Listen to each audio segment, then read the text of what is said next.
Hey again everyone, and welcome back to the channel for another installment in our new figure showcase series, where we take a look at a newer figure I'm adding into the collection.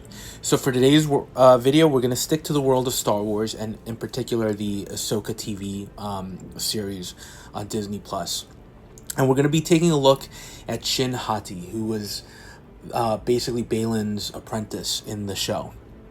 Now, again, I'm not sure if this is a character that's appeared anywhere else in the Star Wars mythos and the genre and the storyline, but my familiarity is just from the show, and she did make an impression in the show. I have to be honest. I think she had a presence to her. I think Balin and Shin were definitely some of my favorite characters, even more so than Sabine and even Ahsoka at that point. There was just a great dynamic between the two, and even their introduction when they raid the Republic ship, it was a great opening to these characters and to show kind of what they were about. Now, my understanding is also that they're not quite Sith. They're a little bit more in a gray zone, not quite evil, not quite good. They just tap into different aspects of the Force, and thus why their lightsabers are a bit more orange as opposed to red.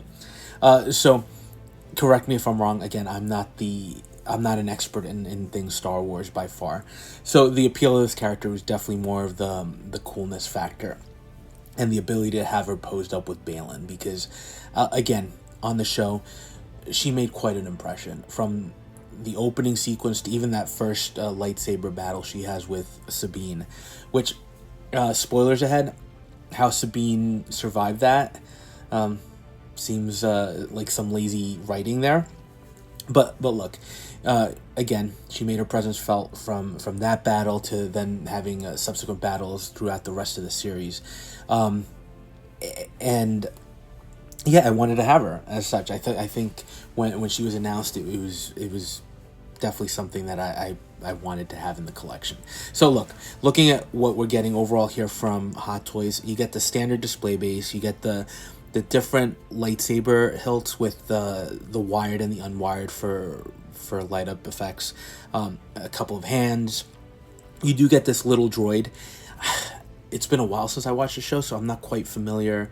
I don't recall where the droid shows up, but you get it. So it's I'm never gonna complain about extra accessories. And then you get, of course, the cloak, which we'll see on the figure later.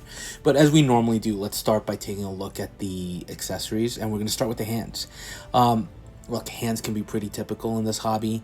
I think we've all gotten figures where we get a ton of them and they tend to stay in the box. But look, when they're done well, it's something that I think, should be highlighted. And these are great, right? They're all gloved hands, creating that faux leather look. And they have that metal guard on the back of the hand as well, which does show that silver and that rusted kind of metallic look for weathering. So they serve their purpose, and they're done really well where they're going to accentuate the figure. Then you do get this probe droid.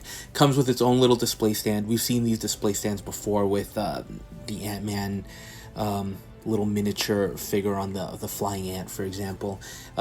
We've seen them with other pieces of equipment. The droid itself looks nice with that red lens, which is kind of an epoxy material.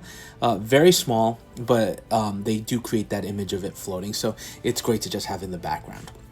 Now, moving on to the lightsabers themselves, as mentioned previously, you do get the two versions of the hilts, the wired and the unwired, and then you do get the two versions of the blades, which I think if you've gotten any lightsaber figures from the Star Wars collection by Hot Toys, you get the basically the static elongated blade, and then you get the action blade that's kind of creating that swish motion. They're fine here. Orange, again, to create that not quite dark side look. The hilts are beautiful though. There's a lot of great detailing here, and it definitely gives they always give the characters a little bit of a unique element there. Then you do get this very small piece, this hollow projector.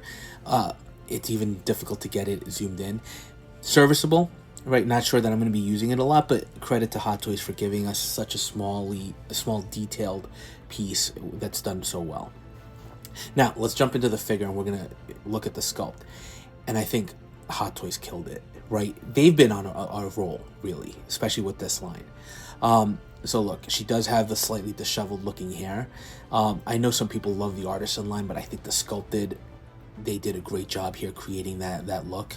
Then as far as the likeness to the actual character and the actual actress, I think again it's totally there. They captured her eyes and even her facial features, right? She does have some, I guess, beauty marks on her cheek.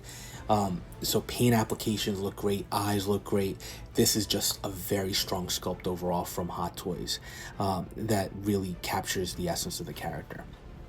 Now, next up, you do get the overall figure, so let's take a look. This is without the cloak. You'll see her with the cloak separately. But just like with Balin, she does have that armored element to her, and it's almost like the tunic reminds you of those old medieval times, you know, outfits where they have the clasps in the back and the armored elements around. So I think they replicated that. She definitely pairs up well with Balin, who has a similar kind of look, right? The armored panels all look great. They do have some slight rusting to them as well, showing some weathering, which is always a plus. The detailing on the fabric and the tailoring is really, really nicely done on the tunic. Even the sleeves have all this stitch work to them that just gives it an extra layer. The skirt itself looks like frayed, almost, I don't want to say burlap, but it gives it that medieval feel overall. And then the boots have the shin guards that again have that metallic armor look that's weathered. So I think it's well maintained, and it shows kind of the character's personality a little bit, but overall figure is done really well. And as would be expected for a lightsaber figure, you can get her in some dynamic poses, which you'll see, that aren't restrictive at all. So that's actually a really good highlight here. So look, we're gonna see some poses here, but you know, I wish I had more to say about the figure itself or the character, but what we saw in the show is pretty much what we got.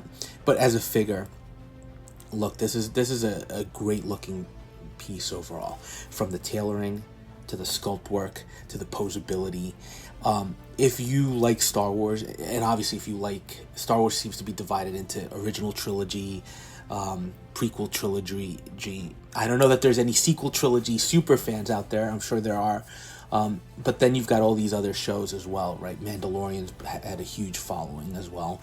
Ahsoka, I think, was well received. And I think the characters were overall pretty solid. I have issues with Ahsoka herself, which we'll get into in that figures review. But look, as a figure, she's great, right? Once you throw in the cloak too, the cloak does give her a little extra, right? It is a wired cloak as well, so you can get some poses at the bottom. And you can have it draped over her, you can have it draped around her, behind her.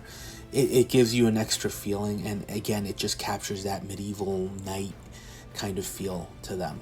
I do like that she's not all in black as a typical Sith, so it does give her some slight color variation. Overall, just a beautiful looking figure, right? She's highly posable. I love the light up effect on the lightsabers. The only thing, and good luck to those of you who have a ton of these, wiring these in a display to have them all lit up, I'm sure looks amazing, but it's just a bit of a hassle. With the lights on, you can see some vibrancy to the blade, but it's not much, right? To really have that blade come to life, you want it to be, you want to essentially have the lights off. But look, not much more I can say about this figure. For a Star Wars figure, not many accessories, but the figure itself is the selling point, and it really does a lot of great things here. So I love the figure. I think it's a great addition. If you have Balin, it's definitely something that I think would be a must get. If you like Ahsoka, I think too, it would be a great figure to have. So I'm happy with it. Look, I'm winding down on Star Wars a little bit, so these are going to be kind of the last Star Wars figures I end up getting, but pretty happy with it overall, especially for a simpler figure. But let me know your thoughts, and we'll touch base on the next video.